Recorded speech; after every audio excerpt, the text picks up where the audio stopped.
ongi etorri txandauntzako aurreneko hitzaldira. Hauki garraioan dabiltza batzuk, maindik. Horrekoan, gehiago jarriko ditugu. Ongi etorri orduan, gure lehenengo hitzaldira, txanda honetako lehenengo hitzaldira, eta lehenengo hitzaldira horiek gilean, ekarri dugu.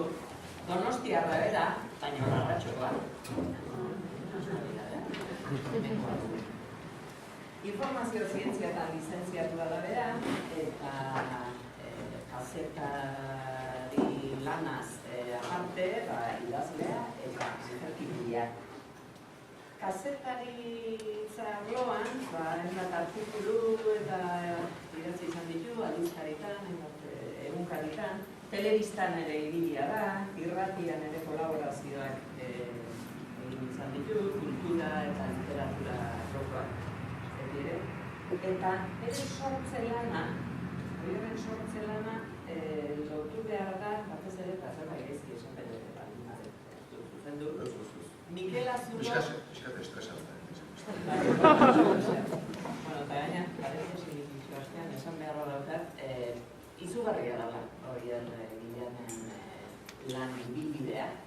Beraz, laburtu, ez laburpenaren laburpena egin behar da, ze bestela izaldia nik eman honetan.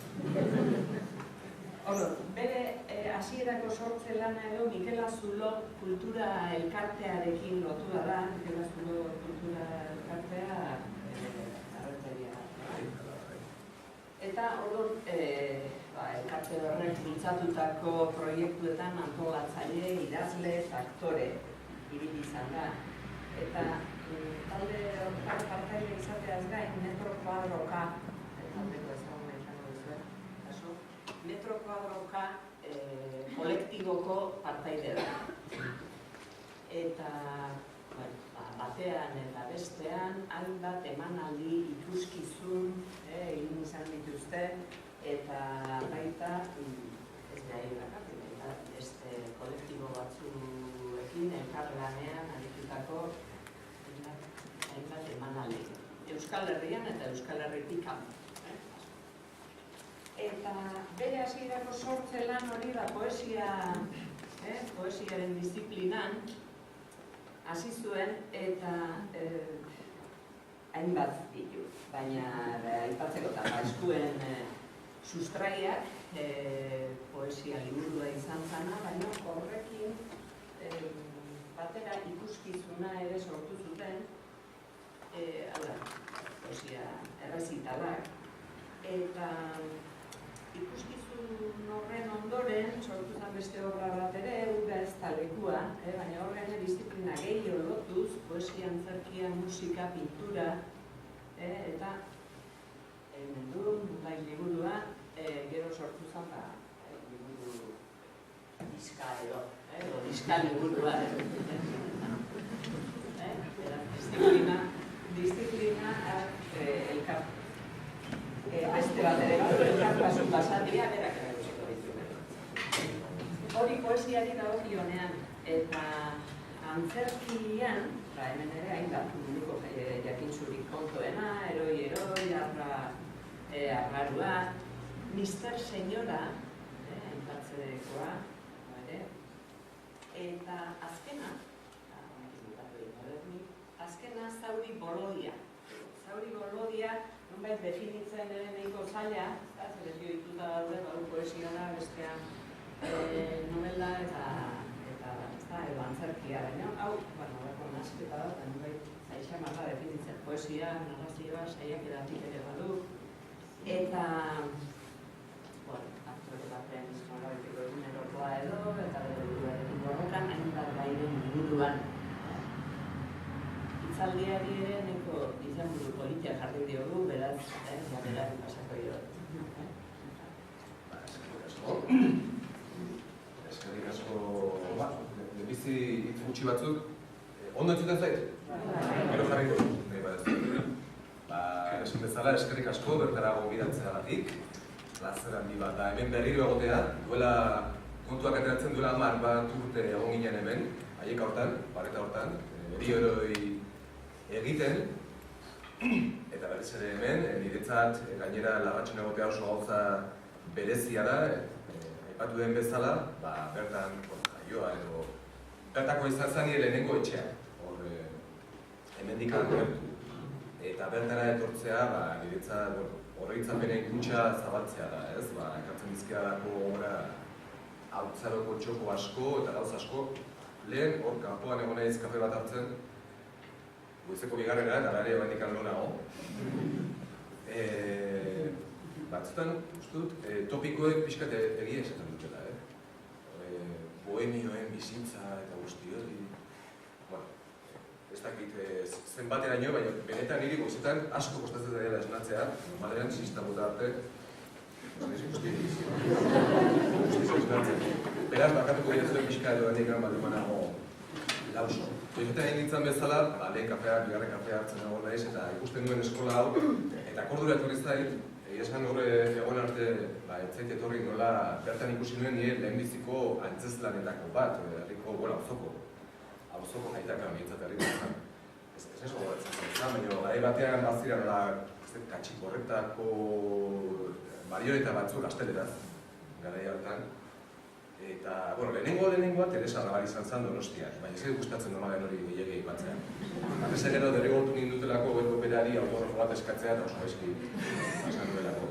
Baina bertako antzeslan hori gogora ekartzeak, horretzapen asko ekartzea ezkit, esan nukelako agian auskalo horra zizelako nire antzerkiarekiko maitasun harremana, Larratxoko etxean gero akordatzen ezelako amak eskatzen ziala arrebak jateko, nik antzerki egiteko, distraitzeko eta nik imitatzen duen, bertan imitatzen duen, ez?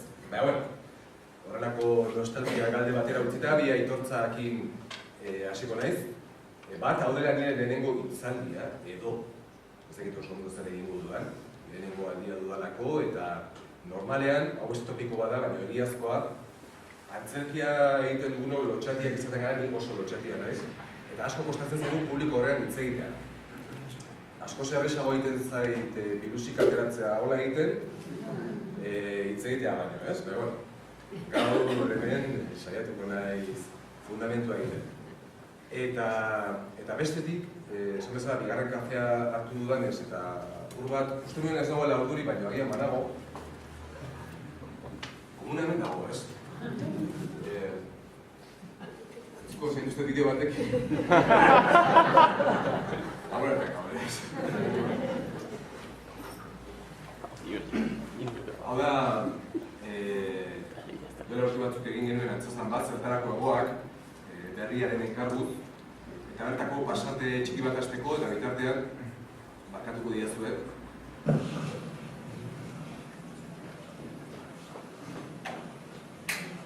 Bat gehi bat, bertila bat! Bat galerako! Bat egiten dugulako! Bat egiten dugu helburuetan! Bat egiten dugu beldurretan! Bat gehi bat, bertila bat! Bat egiten dugu kaleetan!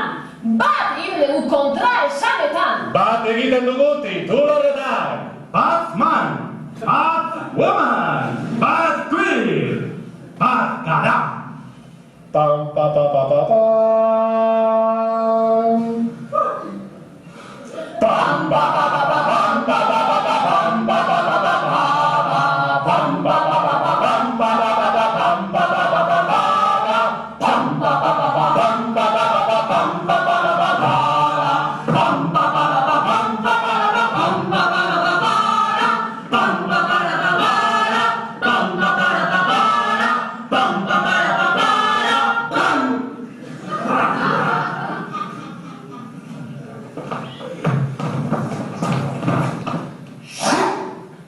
Pertsona normal horok superboteleak dituela deskubritu du zientzilari talde batek! Pertsona normalen superpoderek arazo bakarra dute. Ez dute ezertarako balio! Eusko Jaurlaritzak herritarren superpoderei gaineko eskuduntza eskatu dio Madrili. Iparraldeak departamentu propio baten beharra nabarmendu du superpotereak kudeatzeko. Nafarroako gobernuak ez dio ezer gai honi buruz.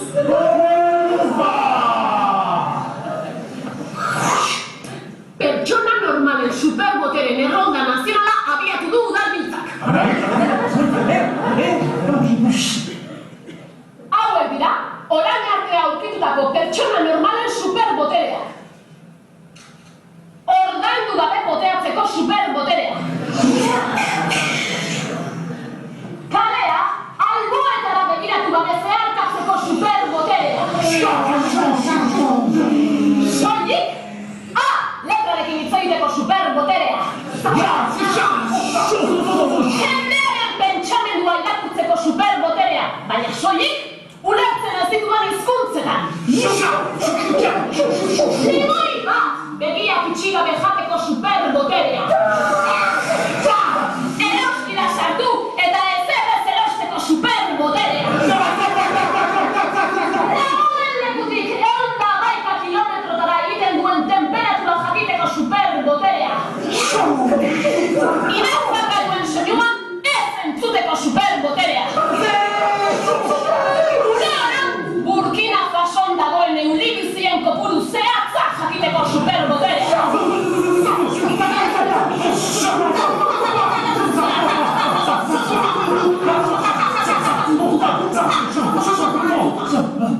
Orduan, gano, dakau superbotere bat! Gano!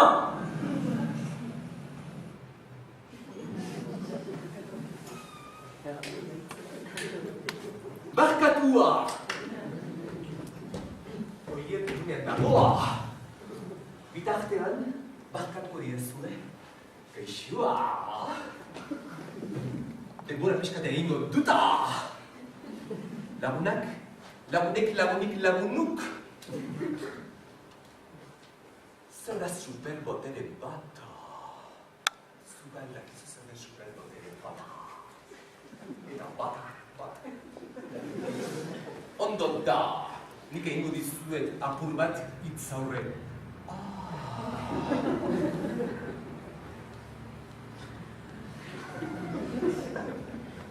Antzerkia kultura superbotere bat da.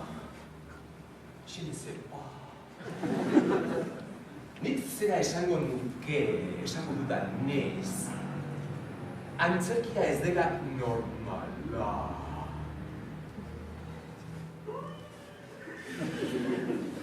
Zer da normala? Zer da normala? Nor normal? Nor normal? Nor normal? No normal? No normal? No normal, normal? Normal, normal? No normal? Antzerkia no normal? No normal.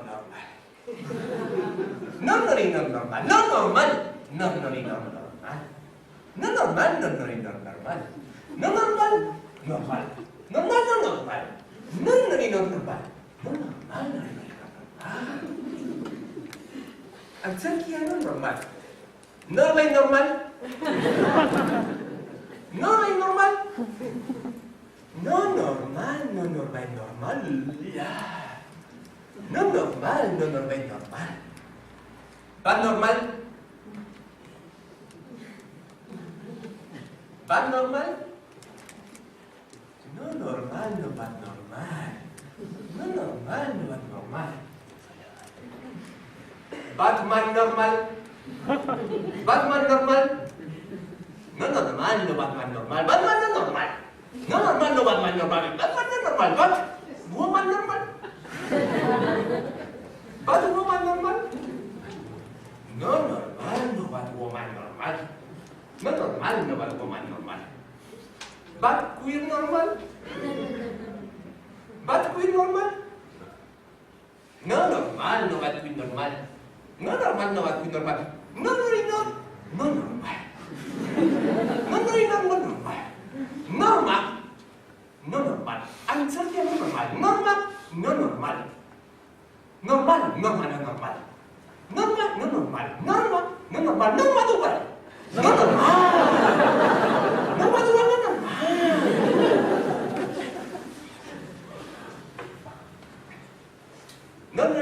no normal. No normal. Normal, no normal. No normal. normal.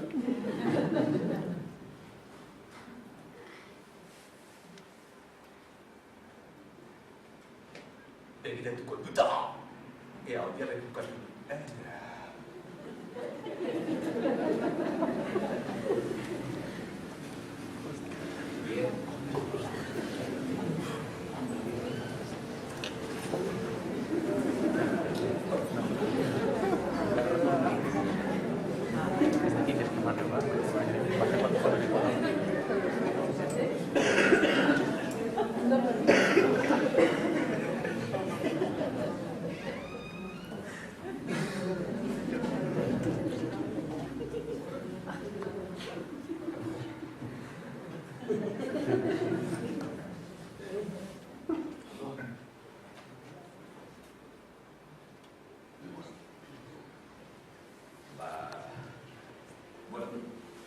Orain bai, egunon?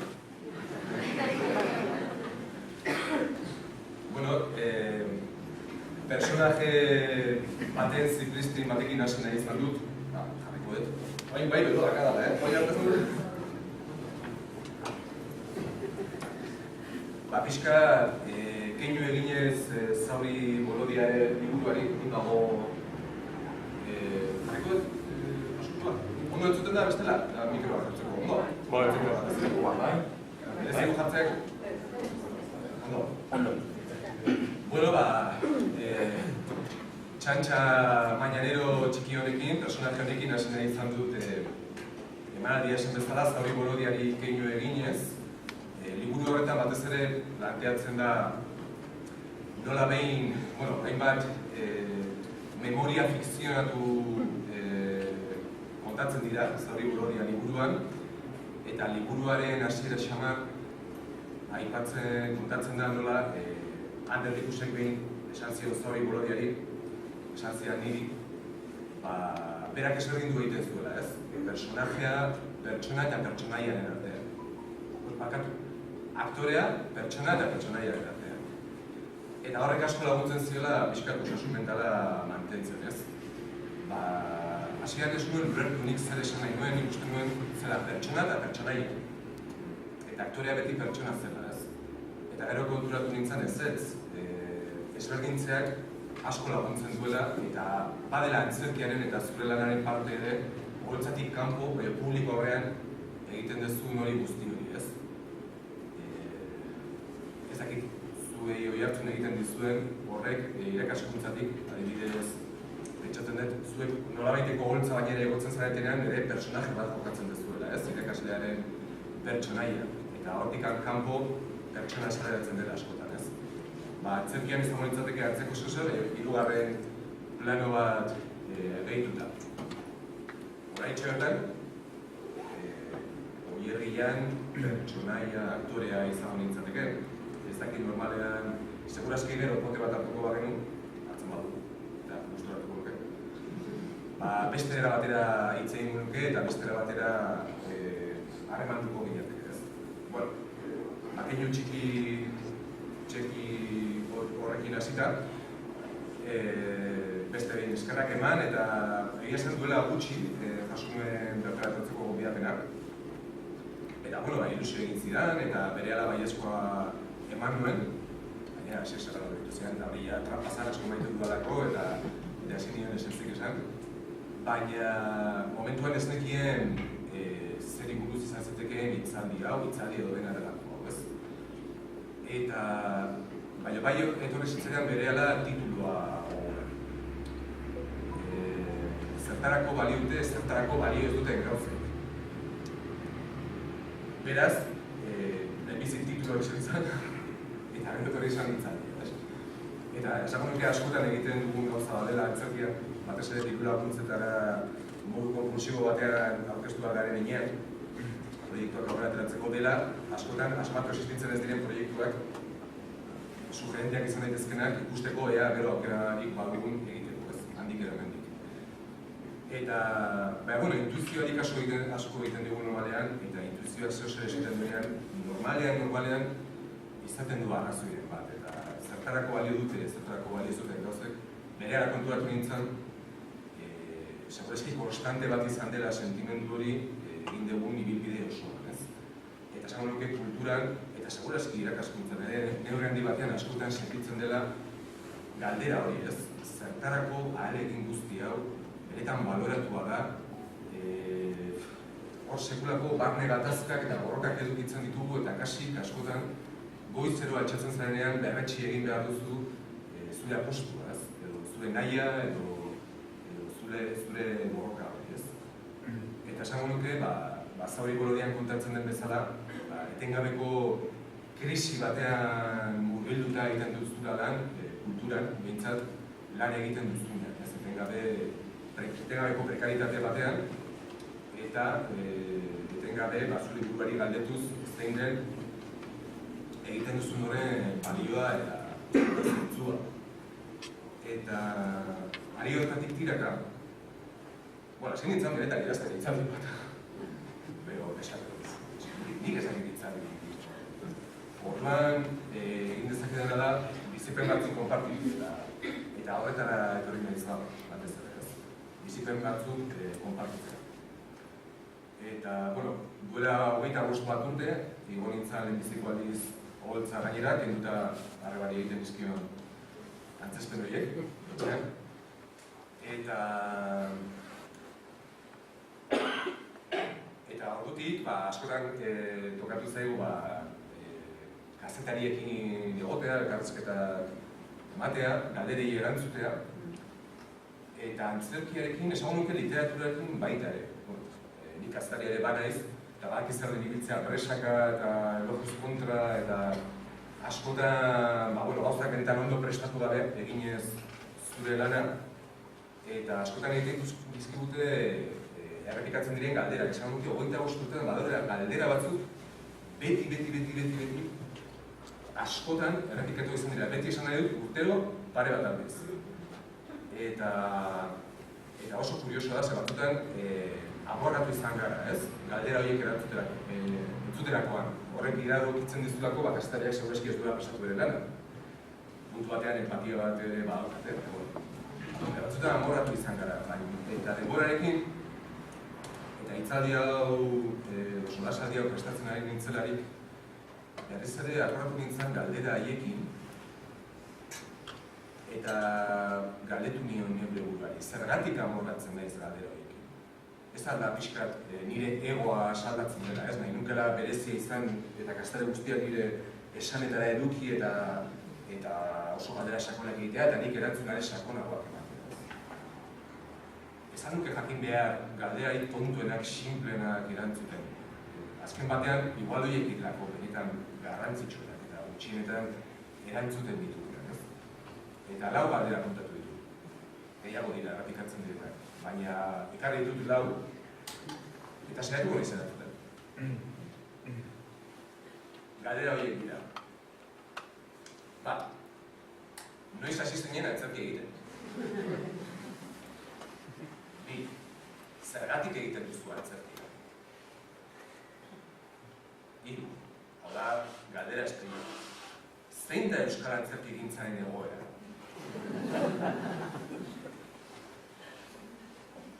Eta 4.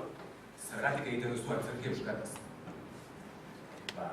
Ez badirudi ere, galdera horiek bukle batean bezala bueltatzen zaizkizu behin eta berriz, igual benetan, gaur arte, igual, edo atzo arte, ez esango, atzo pasatu dira guztiak, ez diot nire buruari permititu erantzuten.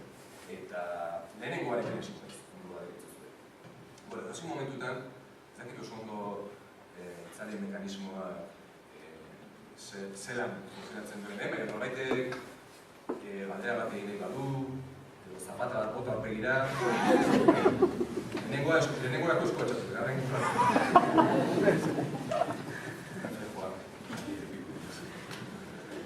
Noiz hasi zinen antzerki egiten.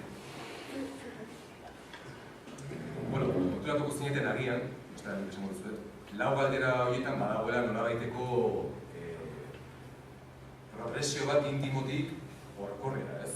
Edo kolektibora. Azken batean, noiz hasi zinen antzerki egiten, zergatik egiten duzun antzerkia, apur bat, nire zerbait kontatu bat dizuet, eta gero, amaieran akaso Euskal Antzerki egintzaren egoeraz, eta Euskarazko Antzerki egintzaren egoeraz, apunte batzuk orokorrago egin ditzak.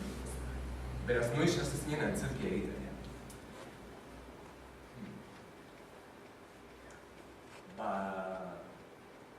Berez, lehen aipatuen bezala, Mikel Aztulo Kultura Elkartean 1985ean zabaldu zituen ateak asko dira. Eta sekulako estanda izan zen Mikel Aztulo, horretan beste garai batu ziren, 90ko hamarkada. Horreta soziologikoki eta politikoki beste gauza bazan, ez dut zer ikusirik gaurkoarekin, eta ezagutzen ez zuen entzako Mikel Aztulo zen, nola esan, artisten elkargune bat, ezagutu zen ez daken era guztietako jendea. Egunero biltzen zan handik, pasatzen zan jende pila, pintoreak, musikariak, jendeak kafea hartzera besterik gabe, alkoholik gabeko taberna bat zen, eta hori benetan batez ere kultura baino gehiago zen dira lutzailea. Nahiz eta beti zegoen eskutatu arron botila bat itxi isterako barrazpian, baina jendeari asko txokatzen zioan horrek, ez? Eta batez ere importantena izan zen, gazte batzuentzat aukera beste jende bat ezagutzeko, normalean ezagutuko ez zenuken jende bat ezagutzeko eta gauzak esperimentatzen hasteko. Eta han, gu azaldu ginean, Zubirekin eta hilabetera, gazte batzuk, fantzine batekin, fantzinean garaia zen baita ere, horixian fantzine batekin, ea utziko zutean fantzinea saltzen, baietze saltzen duten, baino Mikel Aztulo zabaldu zutenek, beti egongo nahiz eskero honez, oso intuizio bizia zeukatea eta asiatik argi zuten norun zaramari zuten hori, ez? Eta guri planteatu zugutera zen, esara gertariko zuen fanzinean baldin eta errezitaldi bat eskaintzen baduzu. Betzat hori izan, publiko horrean, irautza bat izan zen guretzat, ez? Baina baiezkoa eman genuen, eta esango nuke hor hasi zela nire eta gontzaren harremanak. Hortikan, pixkanaka guginean poesia errezitaldia komplikatzen, antzerki munduko jendea ezagutzen, eta gero eta gehiago jo genuen poemak modu nahiko korporal batean errezitatzera.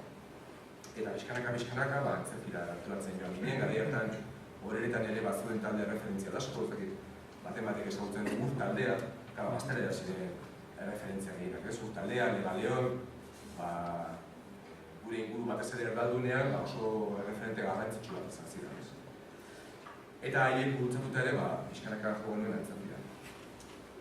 Eta hala ere, badago obsesionatzen nagoen anekdota bat. Oraindik jarraitzen dut bueltaka, esango nuke liburu batean baino gehiagotan filtratu zaidala historia gura. Eta izan zen, taldeko lagun batek eta biok Andaluziara egindako bidai bat, ez? Gu ginen, orduan sortu genuen gure lehenengo antzerki taldea, Homo deitzen zen, atxerik gabe. Zan hiru lagunen inizialak, Oier, Mario eta Oskar. Eta lehenengo gidoia idatzen egin eta jo ginen Andaluziara. Mariok eta biok eta Euskagulako Andaluziako sustaiek. Bera Mario erdalduna zen, ni ikastolakoa. Eta emanaldietan egiten genuen halako nasketa bat. Berak hitz egiten zuen gazteleraz eta nik euskaraz. Eta jo genuen Andaluziara, abentura bila. On the road, keruak, horrelako abentura batean mugitu ginean, Iraurrezko kotxe batean, gure ametxazan Lorcaren herrira joatea, ezagutzea Lorcaren herria, miresten genuen Nueva York eta horako gauzak. Eta ara joan ginen, eta arai hartan ez zegoen mobilik ez internetik ez ezer. Eta funtzionatzen genuen lagunen telefonoekin. Orduan Andaluziako pintore bat ezagutzen genuen, bertara okupatuetakoa dura urte asko, eta eskatu genion aberan ezagutzen zuen artistia, eta telefonoren bat emango zigun, eta emantzikun, Sevillan kontaktu. Eta ara joan ginen, galdu ginen bidea, mila gauza kontatu zidan, duzu hori idatziko ditut. Eta lako batean Sevillara iritsi ginen, eta telefono hartu genuen, eta esan genion noren partez joaten ginen, parte del Perea. Parte del Perea,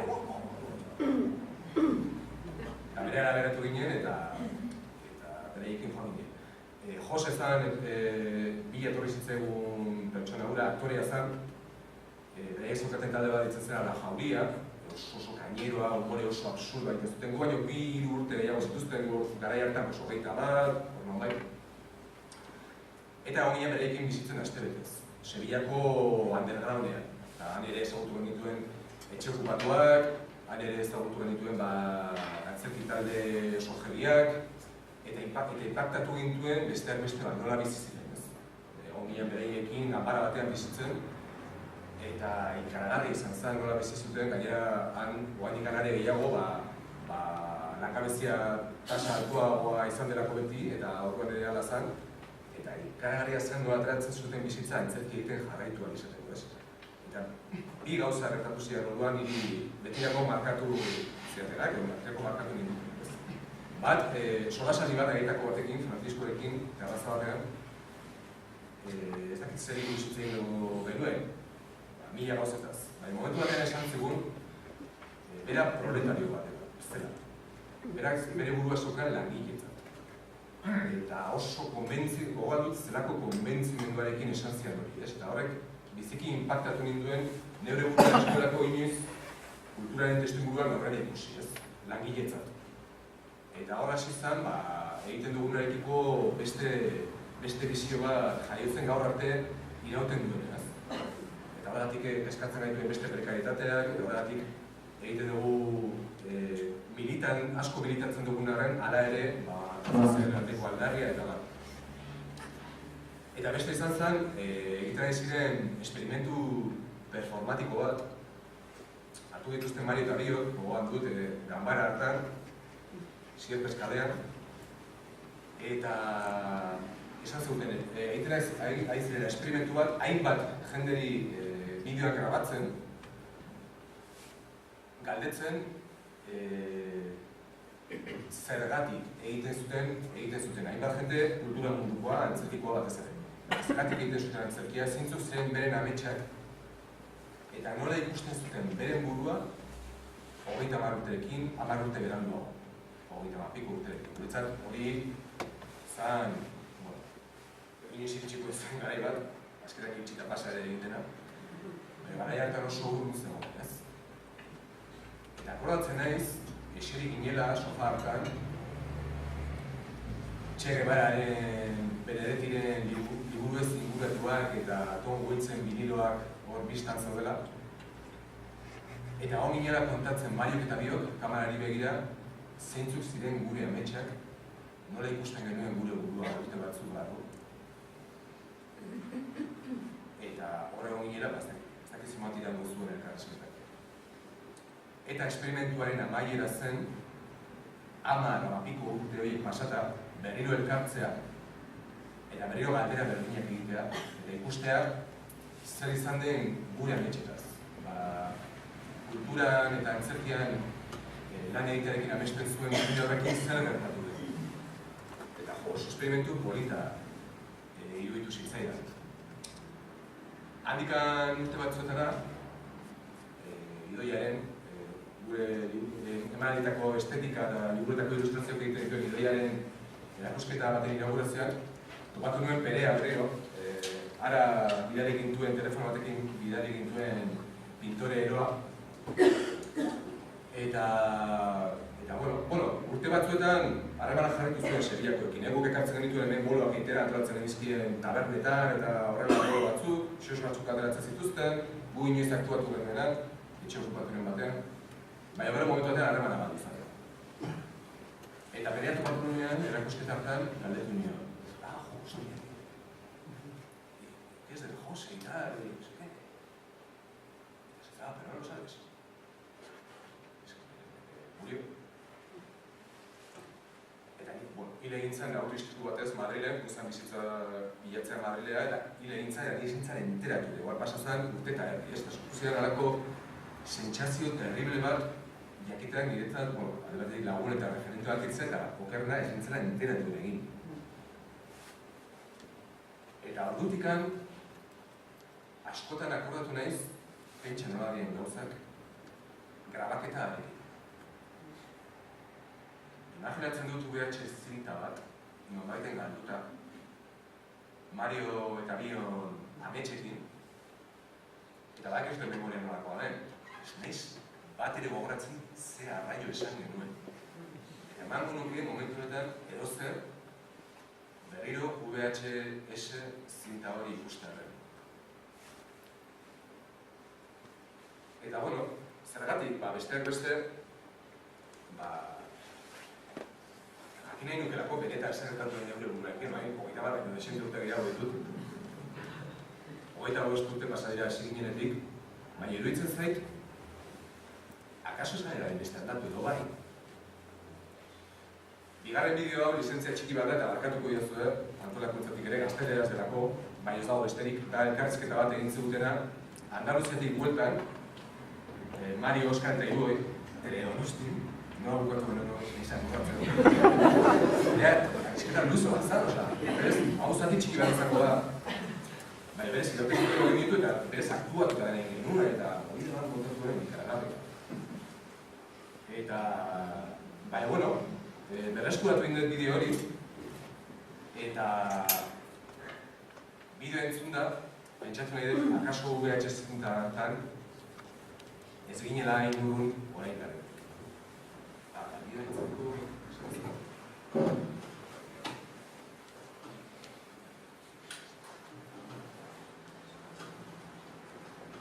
Son Óscar, Oyer y Mario. Óscar, Oyer y Mario, muy buenas noches. Buenas noches, todos los Óscar, para que veas.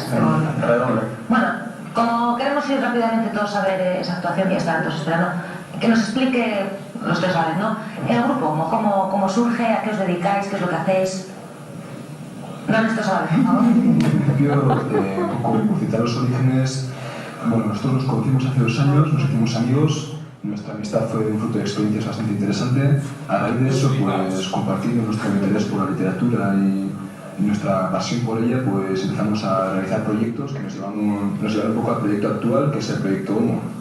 Y bueno, prácticamente se basa en recitales de poesía mezcladas con teatro y bueno, nos dedicamos un poco en este momento a dar esos recitales por todas las liburuteris de Guipúzcoa. Y bueno, nos estamos ahora. Proyecto Homo con una obra que dura 1 hora, ¿verdad? Bueno, Ahora mismo la que estoy representando, ya habéis representado algunas anteriormente. Eso es. ¿Cómo han ido las anteriores y de qué trataban? Básicamente es lo mismo. Se trata de conectar un hilo interno a raíz de distintas poesías. Los textos son nuestros, entonces los conjugamos y le damos una cobertura escenográfica, por así decirlo, ¿no? que es lo que involucra la pieza teatral. Entonces no es una obra al uso, no tiene un inicio, un desarrollo, un nudo y un desenlace. Se trata de jugar con la emoción, jugar con los sentimientos, jugar con la comunicación sobre todo. Entonces, al momento estamos desarrollando una de ellas, tenemos ofertadas 3, estamos trabajando en una y perfeccionando o intentando perfeccionar las otras 2. Y bueno, en ello está incluido un poco lo que haremos después. Mario, te toca a ti. Esto lo hacéis, todo lo creéis vosotros, ¿no? Lo que vamos a ver a continuación ha surgido de vosotros. Sí, bien, en un principio los textos son integralmente nuestros y la puesta en escena, por dar un nombre, también es nuestra. Y lo que tratamos de hacer con ellos es transmitir lo que nosotros entendemos por poesía, ¿no? Pero de una manera mucho más juguetona, mucho más accesible, ¿no? A lo que pueda ser un público que tampoco va a estar determinado ni va dirigido hacia ningún tipo de sector, simplemente transmitir una forma de sentir, ¿no? De sentimientos, y divertirnos ante todo, y divertir al público y jugar con el público. Sobre todo gusta la participación del público. Según cómo participa el público, la obra puede durar más, menos, etc. Es lo que busquéis, el contacto un poco con el público, ¿no? Bueno, el contacto y la implicación de alguna manera, y el que se sienten arropados y que lleguen a entender la poesía como no algo abstracto o algo dedicado a un sector, ¿no? De gente muy... es lo que suena, ¿no? Lo que más se enseña o más nos han educado. Y hacerlo accesible a todo el mundo, implicarnos, jugar entre todos un sentimiento común.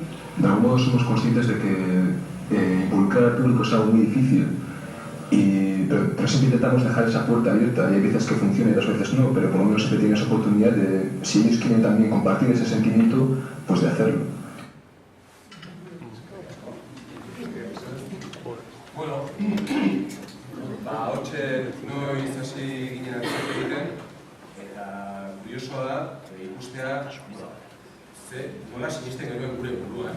Zuten nahi zitzaitea esatea.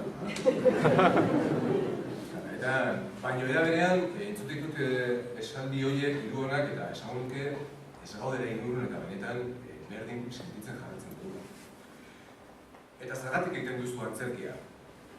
Bueno, honetarako erantzun asko egon daitezke eta segurazki antzerkilari bakoitzak emango lizuke erantzun desberdin bat, ez?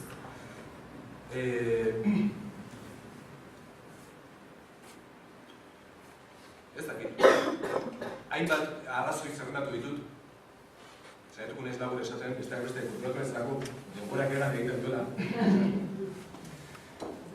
Bueno, niretzat, alde batetik gara, ni idazten hasi nintzen, eta beti sentitu izan naiz, erdi idazle, erdi aktore, ez? Bi munduen artean nabigatzen. Eta niretzat, antzerki egitea bat idazteko beste modu bat. Apasionatzen dagoela. Uste dut, azkenean guztiaren oinarrian dagoela pasioa, eta pasioak laguntzen dizu bizitzen, ez niri behintzat bai. Pasioa, beti asuntzazio pasioa ez dela bizitzan garrantzitsua. Gauza garrantzitsua goda, bai, pasiori gabe guzti egiten zait imaginatzea nire bizitza, ez? Eta idazteko modu bat deskubritu nuen antzerkiaren bitartez dela gorputzaren bitartez. Idazten diraren mugimenduak ez soilik hitzak. Idazten dira gorputzen mugimenduak, besteen gorputzen mugimenduak. Idazten da ere aktoren arteko harremanak kafe bat hartzen ari direnean. Prozesu bat abiatzen dugunean, ni berehala hasten ez idazten. Lehenengo aldiz kafe bat hartzeko geratzen ezenean aktore batekin seduzitzeko ea proiektuan parte hartuko duen ila dagoeneko idazten ari naiz. Hor esaten dio dana, beraentzat eragin bat izango delako gero elkarrekin egingo dugu lanean, ez? Orduan niretzat idazketa da nolabait bizitza idaztea. Antzerki prozesu batean, idazten duzu guztia. Horregatik ere bukatzen dugu hain nekatuak, sartzen garenean prozesu batean, ez? Beste bada, niretzat antzerkia eta kultura orduan esan duke, galderen fabrika bat dela. Gustokoa dudan eta mugitzen hauen artelanak edo sormelanak dira ez erantzunak planteatzen dizkidatenak, diskurso itxiak, baizik eta galderak. Gehien maite duena da ateratzea antzuki batekin mugitua. Eta nire buruari galderak eginez eta nire pentsamendu eta ideia propioak garatuz ez. Horiek dira benetan mugitzen hauen lanak. Ez hainbeste, ikusle pasibo bat edo hartzaile huts bat bezala hartzen hauten lanak, ez. Ikaragarri maite pelikula bat, liburu bat edo antzezlan batekin edo kontzertu batean ateratzea idei esetetan. Berdin dio sortzeko edo bizitzarako, ez. Kasik, kasu egiteari guzteraino ikusten izten bitartean inbeste inspiratzen dau, batzutan kasi astu egiten duela ikusten izten da. Eta hori bintzat oso gauza polita da. Pentsatzea lotu dezakegula beste, ez. Talde lana lanean kolektiboki lan egitea oso polita da eta askotan gorrotagarria. Eta nikagarria eta horrorosoa. Oso exigentea da taldean lan egitea, ez? Horregatik, Aitor Luko ezakit ezagutzen duzuen, Erdibane Garaziko antzerkilari, irakasle, oso liburu erreferentzialak egin ditu teoria mailako eta antzezlan erreferentzialak, irupunturekin eta bere azken liburuak oso ezagunak egin dira. Eta berak esaten du antzerkia beti dela politikoa. Eta zergatik talde lanean egiten delako. Talde lanean egiten denean, eta ez hainbeste norbaitek aginduta zuzendari batek edo produktore batek esan da zer egin behar. Benetan talde bat denean eta negoziazio bat ematen denean eta prozesu kolektibo bat, hori izugarri politikoa da existitze hutxagatik. Hori esaten dut, ez? Azken batean, jendarte txiki bat sortzen delako, elkartu egiten delako, rol batzuk finkatzen dira, negoziazio bat dago, amets komun bat adosten da, estrenaldian burutuko dena, Eta amets hori gainera da, jende batengan eragiteko, edo jende batekin komunikatzeko, komunitatea zabalago batekin komunikatzeko xerez egiten den lan bat, ez. Eta gainera da, behin estrenatzen dela, zuk fisikoki egiten duzun zerbait ekintza bat da.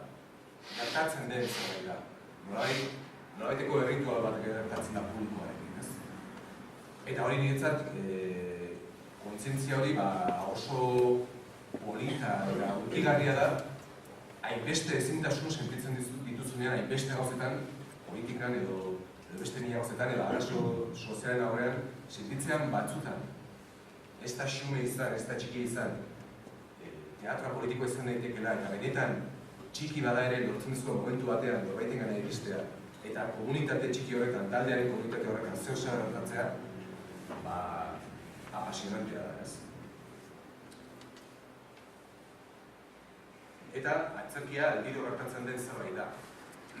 Eta hori da igual diferentzia euskarri fisikoa daukaten artekin, ez? Izan diskoa edo liburuan, ez da gero gometezken restaldiak, kontzertuak eta bar, ez? Baina antzerkia ikusten duzu edo ez ikusten, hor zaude edo ez zaude. Eta bideoan ikustea ez da inoiz gauza bere izan, ez? Eta aldiro gertatu behar da, benetan komunikazio egoteko aktoreak aldiro guztia eman behar du, eta berak gero badaki, noiz lortu duen iristea politikoaren gara, eta noiz ez. Noiz eman duen guztia, eta noiz egon den egia bere gorputzean, eta bere ahotsean, eta noiz ez. Eta nik ikusten ez da, uste dut askotan somatu egiten dela, ez? Benetan hor dagoen pertsona noiz haiden zintzotasun batetik, behar batetik horregoteko, edo dagoen besterik gabe, kontratatua lanean zile egiten gara, ez? Baina bilatzen dugun ideala beti hori da. Eta horretarako, Antxolunkuren gara berri ere joan da, eta Martin Irigoyenen gara, beste sortzaile handi bat, hainbat aletan egin dizkit elkarrizketak, eta biek adieratzen zuten behin idea bat, Ipar Euskal Herriaz, eta hango antzerkia zari zirelarik, zela,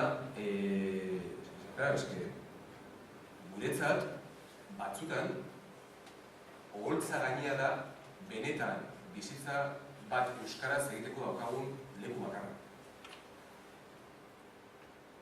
Segero egunerokotasunean ez da erreala, edo zertasun handia ditu. Baina, oholtza gainean bizitzen ditugun gauzetan, guztiak gertatzen da euskaraz, gure harremanak euskaraz dira, eta gure imaginarioa euskalduna da. Eta sortu dugun mundu hori, ordu betez bizi dugun elkarrekin, errealitate bat da. Errealitate bat ez gaudena, beste leku batean, beste goera batean. Eta bizipen bat da baita ere. Ez da erreprodukzio gutxi bat ez. Ideia horre impactatu egin duen, besteak beste gerturatzen zaituelako beste modu batean Ipar Euskal Herriko euskaren egoerara. Baina era berean ematezian, benetan antzerkiaren dimentsio politiko horren perspektiba, ez? Eta horregatik gu egiten dugun antzerki motan metrokuadrokan askotan jotzen dugu performantzera. Ez dela inbeste personajekin egindako teatroa baizik, eta gu gure izena bizenekin jartzen gara oholtza gainean antzerki egiten, baina esan ezagun aktoretik orain egin ezten bezala, orain oholtza jarriko harintzitze egitera, metrokuadrokaren antzesan bat izan ziteken, ez? Espainiak ere, noski, eta umore asko sartzen dugu, baina hori gustatzen zaigu. Areagotzea sentsazioei benetan oraindik hemen zuekin gertatzen ari den zerbait dela, ez? Egiten ari garen. Eta beste tresna ezinbestekoa da absurdoa eta umorea. Ezin dugu, eta gozamena. Bosta egiten zaigu gaidik txungo nahi buruz edo sakonen nahi buruz hitz egiten dugunean ere umorea esatzen. Niretzat umorea da tresna bat impresionantea. Ez uste dut edozein gairi buruz hitz egin daitekela umorearen bitartez. Are gehiago absurdoaren bitartez. Azken batean, absurdoa historikoki nondik datorren begiratzen badagu, bigarren mundu gerran kokatzen da normalean, existenzialismoarekin lotuta, Samuel Beckett aipatzen da beti inflexio puntua bezala, Eta noski, begiratzen badezu horko humoreari eta horko absurdoa ez da besterik gabe txisteak egitea edo itziokoak egitea. Baina askoz gehiago da ez. Absurdoa da ezintasunaren aurrean duzuen erreakzioa. Garai hartan zen, Bigarren Mundu Gerrak sortu zuen ezintasuna, sentsazioa, komunikazioak ez duela ezertarako balio, lenguaia agortua dagoela, horrelako katastrofeen aurrean zer eta nola jokatu ez. Eta Becketen erreakzioa izan zen absurdoa. Eta niretzat absurdoaren ikuspegi hori interesatzen zaio. Eta ikustean nola ezintasun batetik, ezintasuna sortzen duguten gaietatik sor daitekeen momentu batez salbazio txiki bat ematen digun humore printza bat, ez? Eta era berean, gainera, oso provokatzailea izan daitekeena eta jendearekin sortzen duena holako harreman berezi bat. Bela gutxi, hain justu, egon gara irungo harrera sarrearekin lantxo bat egiten, eta beti topatzen duzu gaia. Ogozitzezko onginak oso baterekin hitz egiten, ea nola funtzionatzen zuen, ikusten gertatzen ari zen eta bar. Eta bereiek esaten ziguten, mesedez ez egin drama bat. Egiten duzuela ez egin drama bat. Osa, sartu alaitasuna. Bizitzen egana da oso dramatikoa, baina era berean kriston alaitasuna dago eta horrek saldatzen ditu. Alaitasuna beretan irautzailea da. Eta hemen gaudenean konzentratuak irungo plaza honetan eta bar, gaude futbolan jolasten, eta bertara datorren jendeari, kostatzen zaio 3-4 egun asimilatzea, hau hemen jende bat laguntzeko prest, baina momentu iztenean, asimilatzen dutenean, prozesua pasatzen dutenean, azkenean datorrena alaitasuna da, eta horrek saldatzen gaitu ez. Eta bai, azaleratu errealitate hauek, baina era berean alaitasuna egon da dira, eta etengabe hor dagoen gai bat da, ni asko unkitzen dagoen.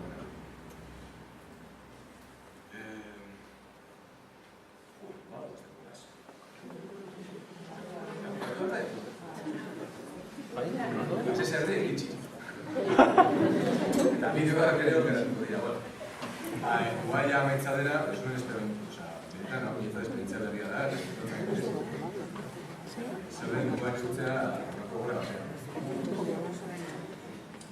Igual, amaitzeko, ez nuke itxi nahi hau, aipatu gabe Euskal Teatroa zertan dago Euskal Teatroa? Nik uste oso momentu interesgarriak bizitzen egarenak, euskarazko teatruan eta hori aldarrikatzen etengabe, 80ko hamarkadan hitz gutxitan. Egon zen estanda bat, Maskarada bezalako taldeak, guainik alanean dagoen Patxo eta Mito bezalako jende maravillosoa, eta euskaraz mantendu dela bere apostua, baina gero 80ko hamarkadan egon zen Jaurlaritzaren esku hartzearen ondorioz neurrian batean, ez hasiko epaitzen noski, baina bai, izan zen, diru laguntza sistema berrien ondorioz eta taldeak desartu ziren eta batez ere gailen duzen enpresei loturiko eredu bat. Eta batez ere egitezan kanpoko testuak itzuli euskarara, gazteleraz montatu eta norabaiteko eta hor bazagon sentimendua da publiko galera handi bat egon zela, ez? Euskarazko teatroa handitzat, ez zela konektatzen. Eta esan nuke, bazoen irlak, guretzat referentzia izan zen Zentzura Imaginarioa adibidez, Dikusen lehenengo taldea, oso gauza vanguardistak egiten, baina badaiek ere gazteleraz egiten zuten, versio bikoitzak egiten zituzten, baina euskaraz egiten zuten teatro experimentala. Eta guretzat izan zen hori estanda bat, referente bat, ez? Eta gerora gertatzen joan da, gero eta talde gehiago erabaki duela bueltatzea talde izaera izateari ez konpainia enpresa, eta euskara hutsa sortzea, eta gertatzen ari dela zerbait impensable zela duela 15 urte da, konpainia talde askok erabaki dutela euskara hutsez lan egitea. Eta euskara eta nolabait hitz egitea orain eta bien eskatzen gaituzten gauzez, sortze prozesuak euskaraz egitea eta nolabait sentituta hori benetan oholtza gainetik sortzen duela beste energia mota bat publikoarekin. Eta nik esango duke publikoa berreskuratzen nahi dela asko. Orduan, esango nuke nolabaiteko ahalduntze prozesu batean dagoela euskarazko teatroa eta oso momentu interesgarrian, gero eta indar gehiago delako, presioa egiteko eta erdaren neurria dagoen, eregia dagoen artistikoen sistema, pixka eraldatzen duteko hitz egin diteke asko, baina esan bezala nire harridunerako eguna da. Ez dakit, hainbeste gauza geratu zizkitor,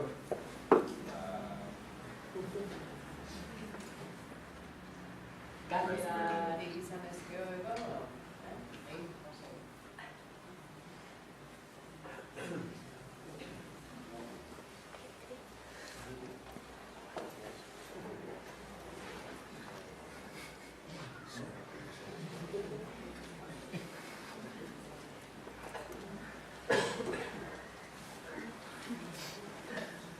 Galderarik geratu?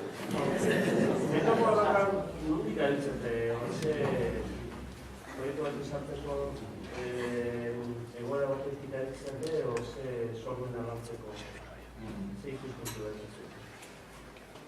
Aldi desberdina da. Garrantzitsuena da, batzutan amua edo akundu edo izan daiteke hasia gauza bat, beste batzutan beste bat. Garrantzitsuena da ikustu eta harreman. Momentu batean, esan dute gehiago dela, badaukat gogoa jende horrekin lan egiteko. Elkar topatzea edo sentitzea jendea dela beste ezer baino. Eta, beretik pixka, batzutan norbaitek dauka ideia oso argi bat eta obsesionatua dola ez dakizu bat dute gauza batekin eta proposatzen du. Beste batzuetan da elkarri sentitzea eta elkarrekin lan egiteko gogoaz. Asko zaintzen dugu eta asko mimatzen dugu elkarren arteko zaintza.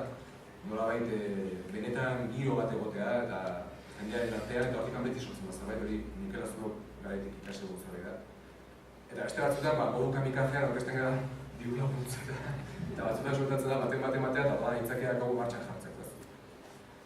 Eta bestetan, harreman esan ditetik, adibidez, bideoa ez dut asterik eman jartzeko eta pena da, baina udan egin genuen behin bakarrik egitekoa zen eman bat, erako autobusi egunetan. Izan zanango jendearen enkarguz, lagunak direlako ere, eta onartu genuen laguna zirelako eta elkartu ginen 15 laguneko talde bat, Mitrokolokaren inguruan lan egindako. Eta noski ez genuen dirurik egoteko 2 hilabetez lanean gola bat montatzen, baina egin genuen izan zen, eako lagunak elkarrezketatu, hango haien bizipenak, herriko bizipenen berri izan, bat ezaren bankumunezkoenak. Eta astebete guztiok eako pusegunen aurreko astebe osoan lan egin elkarrekin modu kamikaze batean. Eta hortik atera izan zen, egin genuenan, eta ez da berriro egin. Eta hori da beste adibide bat, ez, askotan mugitzen gaitu, benetan maitasunak. Eta gustukoa dugu, sentsazio hori benetan hor gertatzen ari dela, egia dela, eta ez dela berriro gertatuko. Hori dela ideala ez da errepikatu emanatia. Askotan, nabamera guazan behin bakarrik zelako. Baina askotan behar ditugun bulkadak ez dira produkzio mailakoak, baina baizik eta beste leku batzuetatik datozenak ez. Hain simple eta hain komplikatu.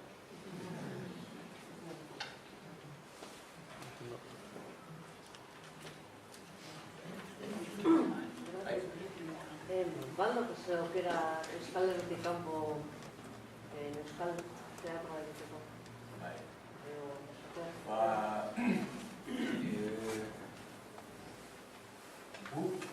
Egon izan gara Euskaraz antzesten Senegalen, Ekuadorren, Bosnian, horrelako lekuetan pentsatuta han egiteko proiektuak zirela eta hango hizkuntzak ere pixkatea bilita eta hola baina asko zerrezago baiten zaigu hori egitea Europan esateko egitea baino euskara dutxez, ez? Eta kuriosoa da, gero nik oaintxe Gasteizen ikusi dutako batzuk jaialdian kanpo konpainiak azpititulatuak. Baina euskararekin oso komplexua da, ez? Gauza asko nazten direlako eta baina bai egin izan dugu beste taldeekin elkarlanak, adibidez sortze prozesuak bai egin izan ditugu beste talde batzuekin euskaraz, adibidez Frantzian askoz laguntzarriago daudelako eta Ipar Euskal Herrian kokatuak dauden konpainiak laguntza sistema ezberdina delako, errazago dutelako gurekin elkarlan egitea Frantzian Euskal Herrian, ez?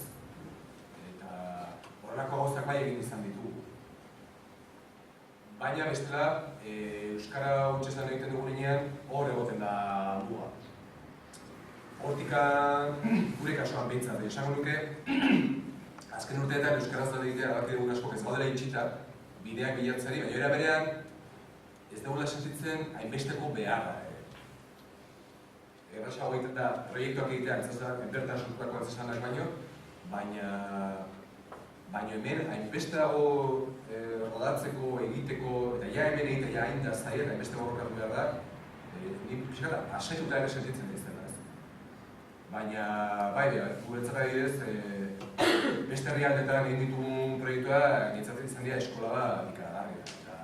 Eta benetan esperimentatzea hizkuntzarekin beste leku batean, eta adibidez, herri indigenetan euskaraz aktuatu izan dugu eta asko aldatzen da kodigoa, bereiek ikuste dutelako hizkuntzarekin dakasun harremana ezberdina dela, eta nahi zentre superertu sortzen den feedbacka impresionantea da. HSS ingeleraz hitz egiten den leku batean baino gehiago, eta horren beti dauden moduak, eta nik uste dut bilatu daitezkela. Egia da, igual, azkena dira gutxiago jotzen dugula horretara. Igual, adina izango da.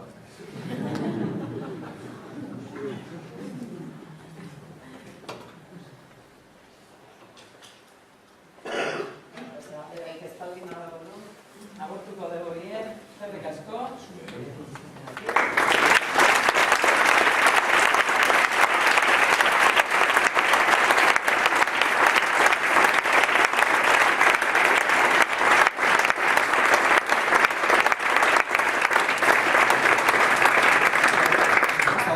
Personajea, aktorea, eta nire badezu epote bat hartzen igual pertsona.